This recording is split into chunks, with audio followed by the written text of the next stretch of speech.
નવસારીની અંદર ધારાગીરી પાસે 500 વર્ષ જૂનું વીરવાડી હનુમાનજી મંદિર આવેલું છે. મિત્રો, આ મંદિર દક્ષિણ ગુજરાતના મિની સારંગપુર તરીકે પણ ઓળખાય છે. શનિવારે અનેક શ્રદ્ધાળુઓ આ મંદિરે દર્શનાર્થે આવે છે.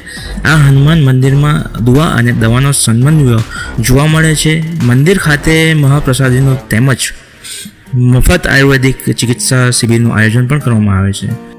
નવસારીમાં આવેલ વીરવાડી હનુમાનજી મંદિરને બીજું સારંગપુર પર કહેવામાં આવે છે.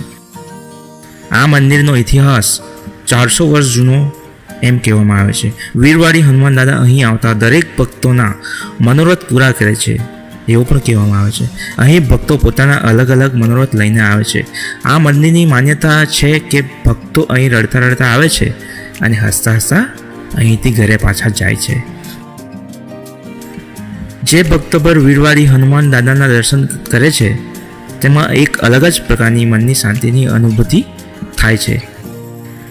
અહીં આવતા ભક્તના રોગ કષ્ટ હનુમાન દાદા દૂર કરે છે. અહીંના ભક્તોનું માનવું છે કે અહીં હનુમાન દાદા સાક્ષાત બિરાજમાન છે. આ મંદિરમાં સ્વયંભૂ પ્રગટ હનુમાન દાદા 12 સ્વરૂપે બિરાજમાન છે.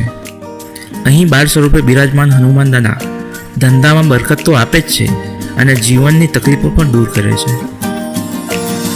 વીરવાડી હનુમાન દાદાએ અહીં આવતા ઘણા ભક્તોનો સાક્ષાત પરચા આપ્યા છે. મંદિરના પૂજારીનું કહેવું છે કે અહીં જો કોઈ સાચા દિલથી વીરવાડી હનુમાન દાદાને યાદ કરે છે તો દાદા પોતાના ભક્તની મદદ માટે તરત પહોંચી જાય છે. અહીં વિદ્યાર્થીઓ પણ પરીક્ષામાં જતા પહેલાં દર્શન કરવા માટે આવે છે અને પ્રાર્થના કરે છે કે દાદા અમને સારા માર્ક્સથી પાસ કરી દેજો અને દાદાના આશીર્વાદથી. તો મિત્રો, 500 વર્ષ જૂનું ઇતિહાસ ધરાવતું આ મંદિર નવસારીના વીર Subscribe now, Money Patel Vlog.